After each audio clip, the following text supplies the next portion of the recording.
कक्षा 12 आरोह भाग 2 गद्य खंड का पाठ 12 बाजार दर्शन। इसके लेखक हैं जैनेन्द्र कुमार। इस वीडियो में हम इस पाठ के प्रश्न उत्तर पढ़ेंगे। पहला प्रश्न, बाजार का जादू चढ़ने और उतरने पर मनुष्य पर क्या क्या असर पड़ता है। उत्तर, बाजार का जादू चढ़ने पर मन जो है वो अधिक से अधिक चीज़ें खरीदने को करता है। बाजार का जादू मनुष्य के सर चढ़कर बोलने लगता है और उसका अपने मन पर कोई नियंत्रण नहीं रहता। वह अनावश्यक चीज़ें खरीदता चला जाता है। बाजार का जादू उतरते ही मनुष्य अपना सर पीट लेता है। वह घर पर लाए अनावश्यक सामान को देखकर परेशान हो जाता है और पछताने लगता है। ऐसी स्थिति में वह स्वयं को ठगा हुआ महसूस करता है। प्रश्न संख्या 2 है, बाजार में भगत जी के व्यक्तित्व का कौन सा सशक्त पहलू उभर कर सामने आता है। क्या आपकी नज़र में उनका आचरण समाज में शांति स्थापित करने में मददगार हो सकता है। इस प्रश्न का उत्तर, बाजार में भगत जी के व्यक्तित्व का जो सशक्त पहलू उभर कर सामने आता है वह यह है कि उनका अपने मन पर पूर्ण नियंत्रण होना। वे बाज़ार की चकाचौंध से आकर्षित नहीं होते। उन्हें पता है कि उन्हें क्या खरीदना है। उन्हें अगर ज़ीरा और नमक खरीदना है तो वो सीधा पंसारी की दुकान पर जाकर सिर्फ नमक और ज़ीरा ही खरीद लाते हैं। बाज़ार की चकाचौंध उन्हें भ्रमित नहीं करती। भगत जी जैसे व्यक्ति बाज़ार को सार्थकता प्रदान करते हैं। अगला प्रश्न, बाज़ारूपन से क्या तात्पर्य है। किस प्रकार के व्यक्ति बाज़ार को सार्थकता प्रदान करते हैं अथवा बाज़ार की सार्थकता किस में है। इस प्रश्न का उत्तर, बाज़ार में होने वाले दिखावे को बाज़ारूपन कहते हैं। बेकार पड़ी चीज़ों को आकर्षक बनाकर बेचना बाज़ारूपन कहलाता है। जो विक्रेता अपनी दुकानों में चमक दमक नहीं रखते तथा अनावश्यक चीज़ें नहीं बेचते और जो ग्राहक अनावश्यक चीज़ें नहीं खरीदते वे बाज़ार को सार्थकता प्रदान करते हैं। अगला प्रश्न, बाज़ार किसी का लिंग, जाति, धर्म या क्षेत्र नहीं देखता। वह देखता है सिर्फ उसकी क्रय शक्ति को। इस रूप में वह एक प्रकार से सामाजिक समता की भी रचना कर रहा है। आप इससे कहाँ तक सहमत हैं। उत्तर, बाज़ार का काम है वस्तुओं को बेचना।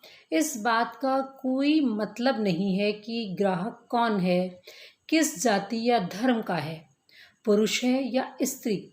वह सभी को एक ग्राहक के रूप में देखता है। उसे तो लोगों की क्रय शक्ति से मतलब होता है। जो व्यक्ति खरीदने की शक्ति नहीं रखता वह उसके लिए बेकार है। सामाजिक समानता से बाज़ार का कोई मतलब नहीं है क्योंकि वह तो बस ग्राहक की शक्ति को देखता है। यह एक घातक शक्ति के रूप में कार्य करता है कि जिस व्यक्ति के पास पैसा नहीं है वह बाज़ार के लिए बेकार है।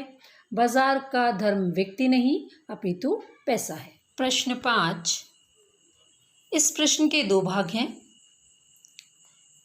आप अपने तथा समाज में किन्हीं 2 प्रसंगों का उल्लेख करें। क भाग, जब पैसा शक्ति के परिचायक के रूप में प्रतीत हुआ और ख भाग, पैसे की शक्ति काम नहीं आई। क भाग का उत्तर, समकालीन समाज में ऐसे अनेक प्रसंग हैं जहां हम पैसे को शक्ति का परिचायक बनता हुआ देखते हैं। आज समाज के प्रत्येक सरकारी या निजी कार्यालयों में जहां भी देखिए पैसे के बल पर कोई भी काम करवाया जा सकता है। भ्रष्टाचार, आतंक पैसे की शक्ति के सर्वोत्तम उदाहरण हैं। पैसा देकर किसी भी छोटे बड़े अधिकारी से कोई भी काम लिया जा सकता है। कोर्ट में सजा हुए कैदी को पैसे देकर छुड़ा लिया जाता है और बेकसूर इंसान को सजा दे दी जाती है। पैसे के बल पर आतंकवादी किसी भी देश पर हमला कर देते हैं। अमेरिका पर हमला, भारतीय संसद पर हमला या कश्मीर में सदियों से चले आ रहे हमले सब पैसे की शक्ति के परिचायक हैं। संभवतः वर्तमान काल में पैसा कोई भी कार्य कर सकता है। अगला प्रश्न, प्रश्न 5 का ख भाग, पैसे की शक्ति काम नहीं आई। इस भाग का उत्तर, प्राय देखा जाता है मनुष्य के पास धन दौलत ऐश्वर्य की कोई कमी नहीं होती। उसके पास गाड़ी बंगला आदि सभी सुविधाएं होती हैं, लेकिन वह शारीरिक रूप से स्वस्थ नहीं होता। उसे अनेक बीमारियां घेर लेती हैं, उसका जीना दुर्भर हो जाता है। ऐसी दशा में उसके चारों ओर बड़े बड़े डॉक्टर नर्स आदि उसकी देखभाल के लिए तो होते हैं, लेकिन उसके पैसे की शक्ति उसे कोई आराम नहीं दे पाती। ऐसी परिस्थिति में मनुष्य को लगता है उसकी अपार संपत्ति भी उसके किसी काम की नहीं। वहाँ पैसे की शक्ति कोई काम नहीं करती। अगला प्रश्न, बाजार दर्शन पाठ में बाजार जाने या ना जाने के संदर्भ में मन की कई स्थितियों का जिक्र किया गया है। आप इन चीज़ों से जुड़े अपने अनुभवों का वर्णन कीजिए। क, मन खाली हो। ख, मन खाली ना हो। ग, मन बंद हो। घ, मन में नकार हो। उत्तर, क भाग, जब मन खाली हो। बाजार जाते समय जब मनुष्य का मन खाली हो, अर्थात मनुष्य के मन में कोई इच्छा ना हो, तो जब वह बाजार जाता है तो उसके मन में कोई सामान खरीदने की इच्छा ही नहीं है, तो उसके बाजार जाने का कोई औचित्य ही नहीं। ऐसी स्थिति में हम बाजार जाते हैं तो बाजार के आकर्षण में फंसना स्वाभाविक है।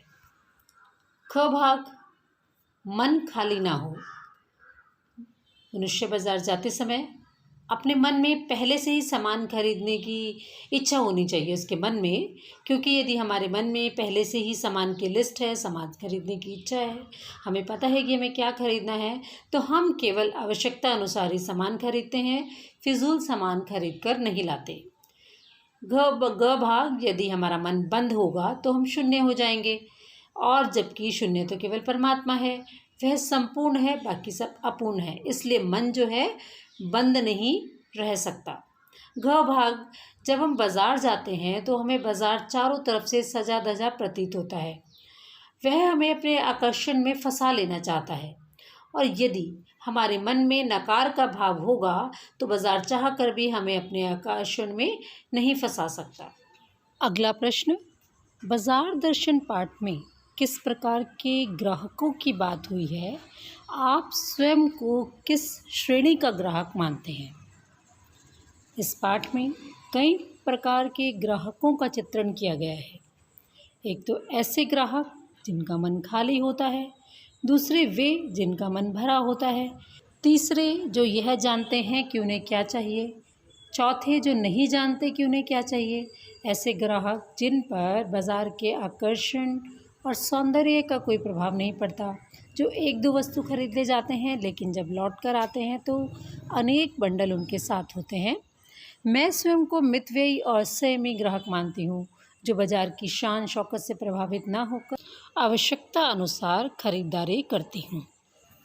प्रश्न, आप बाजार की भिन्न भिन्न प्रकार की संस्कृति से अवश्य परिचित होंगे। माल की संस्कृति और सामान्य बाजार और हाट की संस्कृति में आप क्या अंतर पाते हैं? परचेजिंग पावर आपको किस तरह से बाजार में नज़र आती है? इस प्रश्न का उत्तर, हम बाजार की भिन्न भिन्न संस्कृति में से भली भांति परिचित हैं। माल की संस्कृति उच्च वर्ग से अधिक संबंधित है, जबकि सामान्य बाजार में सभी प्रकार के ग्राहक आते हैं। इसमें मध्यम वर्ग का ग्राहक अधिक होता है। हाट की संस्कृति ग्रामीण एवं निम्न वर्ग के लोगों के अधिक अनुकूल होती है। हमें परचेजिंग पावर माल संस्कृति में ज़्यादा नज़र आती है। यहाँ लोग अपनी ज़रूरतों के मुताबिक खरीदारी नहीं करते, अपितु परचेजिंग पावर के हिसाब से खरीदारी करते हैं। वे तब तक अनावश्यक चीज़ें खरीदते रहते हैं जब तक उनकी क्रय शक्ति बनी रहती है। हमें परचेजिंग पावर माल संस्कृति में ज़्यादा नज़र आती है। अगला प्रश्न है, लेखक ने पाठ में इस ओर संकेत किया है कि कभी कभी बाजार में आवश्यकता ही शोषण का रूप धारण कर लेती है। क्या आप इस विचार से सहमत हैं? तर्क सहित उत्तर दीजिए। प्राय देखा जाता है कि जब हम बाज़ार में दुकानदार के सामने अपनी आवश्यकताओं को प्रकट कर देते हैं तो वह जान जाता है कि अमुक वस्तु हमें खरीदनी ही है, अतः वह हमारा शोषण करने पर तुल जाता है। वह अधिक कीमत वसूल कर या घटिया क्वालिटी की वस्तु देकर हमारा शोषण करता है। अगला प्रश्न है, स्त्री माया ना जोड़े। यहाँ माया शब्द किस और संकेत कर रहा है? क्या स्त्रियों द्वारा माया जोड़ना प्रकृति प्रदत्त है अथवा परिस्थितिवश वे कोई और परिस्थितियाँ होंगी? वे कौन सी परिस्थितियाँ होंगी जो स्त्री को माया जोड़ने के लिए विवश कर देती हैं? स्त्री माया जोड़ने में विश्वास करती हैं। यहाँ माया शब्द से धन संपत्ति एवं वस्तुओं के संग्रह की ओर संकेत है। जैसे माया जोड़ना सभी प्राणियों का प्रकृति प्रदत्त गुण है, पर स्त्रियां परिस्थितिवश माया जोड़ती हैं।